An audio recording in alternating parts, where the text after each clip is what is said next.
Good morning everyone, কেমন আছো তোমরা? আশা করি তোমরা যে যেখানে আছো ভালো আছো, সুস্থ আছো আর ভালো থাকো, এই কামনাই করি। আর আমি চন্দ্রানী চলে এসেছি তোমাদের সাথে নতুন আর একটা ব্লগ নিয়ে। তো এখন বাজে সকাল 6:45। আমি এখন উঠে পড়েছি, ফ্রেশ হয়ে মোটামুটি চলে এসেছি। এবার নৈমিত্তিক কাজ, ফুল তুলবো। তো তার আগে তোমাদেরকে দেখিয়ে নিই, কালকে রাত্রিরে বৃষ্টি হয়েছে, খুবই একটা মজার খবর। ঘুম থেকে উঠে দেখি, তো চলো তোমাদেরকে দেখাচ্ছি, দাঁড়াও একটুখানি ব্যাক ক্যামেরাটা করি।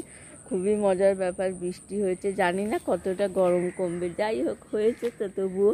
তো আজকে সকালটা তোমরা আমার সাথে থেকো আর দেখতে থেকো। এই দেখো পেছনটায় আমার, দেখো দেখছো মাঠে জল জমেছে। তো সকালে উঠে বৃষ্টি হয়েছে দেখলে একটু মনটা শান্তি হয়, বলো, যা গরম পড়েছিল আর বলবার নয়।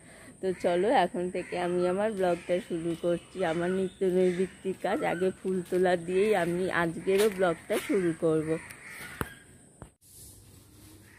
দেখো, ঘুম থেকে উঠে যদি ফুলটা তুলে নিই না, তাহলে অনেকটা সুবিধা হয়, জানো তো কেন বলো তো? বেলা হলে না আর ফুল তুলতে ইচ্ছা করে না, ফুলগুলোও নেতিয়ে পড়ে। তাই সকাল সকাল উঠে আগে আমি ফ্রেশ হয়ে বাসি সব কিছু ছেড়ে নিয়ে তারপরে আগে ফুলটাকে তুলে নিই। আর এই গাছটা জানো তো, এত গরম পড়েছে না, গাছটা কি হয়েছে জানো, পোকা ধরেছিল, ডালগুলো সাদা সাদা হয়ে যাচ্ছিলো আর মটমট করে ভেঙে যাচ্ছিলো। বৃষ্টির জল পেয়ে গাছটাও একটু স্বস্তি পাবে আজকে। তো দেখো, ফুল ওই গাছে মোটামুটি হয় 15-20টা করে ফুল হয়। তো ফুলগুলোকে তুলে আমি একটা প্যাকেটের মধ্যে রেখে দিই, তোমরা তো জানোই। নালে জবাগুলো বেলা হলে না একদম নেতিয়ে যায় আর ঠাকুরের পায়ে দেওয়ার উপযুক্ত থাকে না। আর কি বলো তো, সংসারের চাপে বেলা হয়ে গেলে না, সংসারের কাজে আর ইচ্ছাও হয় না ফুল তুলতে। তোমাদের কি হয় জানি না। তো পুজো করতেও তো সময় লাগে, বলো, অনেকটাই সময় লাগে। অতগুলো ঠাকুরকে স্নান করানো, জল দেওয়া, সব কিছু করে অনেক বেলা হয়ে যায়। এক একদিন যেদিন পারি সময় পাই সকালটাতেও করে নিই। আসলে আগে সকালেই করে নিতাম, এখন কি হয়েছে বলো তো, সকালের দিকে করলে না এদিকটা অনেক সামলাতে মুশকিল হয়ে যায়, বেলা হয়ে যায়। সকালে এক পোস্ত ঠাকুরকে, গোপালকে তুলে তোমরা তো জানো, এক পোস্ত জল আমি আগে দিয়েই দিই, তারপরে বেলায় আরেকবার দিই, তখন একটু বসে ভালো করে দিতে হয় না। তো সেই জন্যে ফুলগুলো তোলা আমার কমপ্লিট হয়ে গেছে। এখন চলে যাব ফুল তোলার পরে। দেখো এখন আমি চলে আসি ঠাকুরের বাসন মাজতে। আর বেসিনটা না জানো তো একটু ছোটো মতন, তো সেই জন্যে আমার ঠাকুরের বাসন দেখো সবই মোটামুটি একটু বড় বড়। ঠাকুরের এই পুষ্পপত্রটা তো অনেকটা বড়, তো সেই জন্যে কী হয় জানো তো, একটু আস্তে আস্তে করতে হয়, কেন তাড়াতাড়ি করে করা সম্ভব হয় না। বাসনগুলো তো হাতে ধরে নিয়ে মাজদাই, দেখো না এই পুষ্পপত্রটাই না কতটা বড়, কী করে বেসিনে রেখে মাজবো বলো তো? সে যাই হোক, অভ্যাস হয়ে গেছে, আস্তে আস্তে আমি ঠিকঠাকভাবে করেই নিই।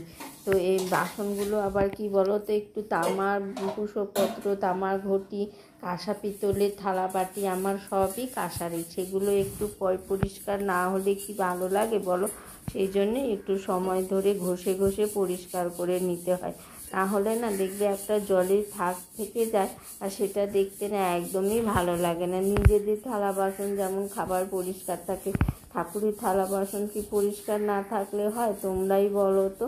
তো সেই জন্য একটু সময় ধরে ধরে আস্তে আস্তে করে মেজে নিতে হয়। কিছু ছোট ছোট থালাও আছে সিঙ্গেল ঠাকুরকে যেগুলো দেয়া হয়, তো সেই জন্যে পরিষ্কার করে একটু আস্তে করেই আমাকে মাজতে হয়, খুবই সাবধানে। বেসিনটা বললাম না ছোট তোমাদের, তো সেই জন্যে বেসিন। এবার ঠাকুরের থালা বাসনগুলো মোটামুটি পরিষ্কার করে মাজা হয়ে গেল, এবারে ধুয়ে নেব আর তারপরে আবার ফিরে আসবো তোমাদের সাথে কিছুক্ষণ বাদে। ততক্ষণ আমার ভিডিওর সাথে থেকো আর দেখতে থাকো Soumen Chatterjee daily morning blog video. এই দেখো এখানে বানিয়েছি বেগুনের ঝাল, লম্বা লম্বা করে অনেকগুলো বেগুন ছিল, সেগুলো দিয়ে ঝাল বানিয়ে নিলাম। আর এখানে ঢ্যাঁড়স আলু কেটে রেখেছি, ঢ্যাঁড়স আলুর একটা তরকারি করব, ঠিক আছে। আর ডিমটা সেদ্ধ করে রেখেছি, দেখাতে পারলাম না কেন বলো তো, যেগুলো নিরামিষ, তাই জন্যে আজকে ডিমের ঝাল করব। আর একটু নিম পাতা আলু ভাতে খাবার ইচ্ছে আছে। তো চলো আমার সাথে থাকো আর দেখতে থাকো সৌমেন চ্যাটার্জির ডেইলি মর্নিং ব্লগ ভিডিও। এখানে দেখো আমি 3খানা ডিমকে গায়ে একটু কেটে নুন হলুদ মাখিয়ে নিয়েছি। আর এখানে আমি দেখো নিয়েছি একটা বড় পেঁয়াজের অর্ধেক পেঁয়াজটাকে আমি ঘষে নিয়েছি স্ক্যাপারে, ছোট্ট একটু আদা ঘষে নিয়েছি, আর 4-5 কোয়া রসুন এখানে ঘষে নিয়েছি। আর এখানে ভিজিয়ে রেখেছি দেখো সামান্য সর্ষে গুঁড়ো নুন হলুদ দিয়ে।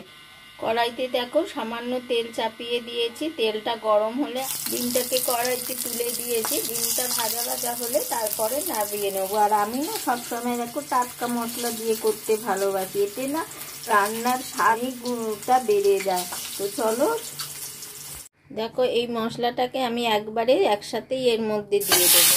আদা বাটা, রসুন বাটা আর পেঁয়াজ বাটা দিয়ে দিলাম একই সাথে। দিয়ে এবার আমি আস্তে আস্তে এটাকে নাড়তে থাকবো। আর এর মধ্যে দিয়ে দেবো সামান্য গোটা কাঁচা লঙ্কা। এখন দেখো এই মশলাটা থেকে তেল ছেড়ে গেছে। এবার আমি একটু একটু করে আস্তে আস্তে জল দিয়ে আরও কিছুক্ষণ কষাতে থাকবো। সামান্য করে জল দেব আর কষাতে থাকবো। আর পরে একটুখানি এর মধ্যে আমি কাশ্মীরি লঙ্কা গুঁড়ো অ্যাড করবো, কেন যেহেতু আমি কাঁচা লঙ্কা দিয়েছি সেই জন্য একটু রঙের জন্য কাশ্মীরি লঙ্কার গুঁড়ো অ্যাড করব। এই দেখো কাশ্মীরি লঙ্কা গুঁড়ো অ্যাড করেছিলাম আর এই সামান্য জল দিয়ে এইভাবে আমি কষাতে থাকছি। এবারে প্রায় দেখো মোটামুটি তেল ছেড়ে গেছে। এবারে আগে তো সামান্য নুন দিয়েছিলাম, এবারে আমি পরিমাণ মতন আর একটু আন্দাজ মতো নুন দিয়ে দেবো। আর যারা মিষ্টি লাগে যাদের, তারা সামান্য পরিমাণে মিষ্টি এর মধ্যে অ্যাড করতে পারো। তো আমাদের যেহেতু মিষ্টি দিই না আমরা, তো সেই জন্য আমরা মিষ্টি দেব না। এইভাবে আরও কিছুক্ষণ আমি সামান্য পরিমাণ দেখো আরও কিছুটা জল দিয়ে দিচ্ছি। এই জলটা দিয়ে আমি আরও কিছুক্ষণ এটাকে কষিয়ে নেবো। আরও একবার যখন তেল ছেড়ে যাবে তখন আমি এই যে দেখো এখানে ভিজিয়ে রেখেছি যে সর্ষে গুঁড়ো নুন হলুদ দিয়ে, এই সর্ষে গুঁড়োটাকে দিয়ে আরেকটু সামান্য জল দেব। এই দেখো রেখেছো কি সুন্দর রং বেরিয়েছে আর তেলও ছেড়ে গেছে। এবার আমি আস্তে আস্তে এই যে ভিজিয়ে রাখা সর্ষে গুঁড়োটা এর মধ্যে দিয়ে দিলাম। আর সামান্য পরিমাণে জল আমি অ্যাড করব আর ডিমগুলোকে এর মধ্যে দিয়ে দেবো। এই দেখো এবারে পরিমাণ মতো জল দিয়ে আমি ডিম 3টেকে এর মধ্যে দিয়ে দিয়েছি। আর এবার আমি ঢাকনা দিয়ে কিছুক্ষণ ফুটতে দেব। দেখো কত সুন্দর হয়ে গেছে, দেখছো গা মাখা মাখা হয়ে গেছে। যারা এবার গরম মশলা অ্যাড করতে চাও তারা গরম মশলা অ্যাড করে দিলেই রেডি হয়ে যাবে ডিমের কারি।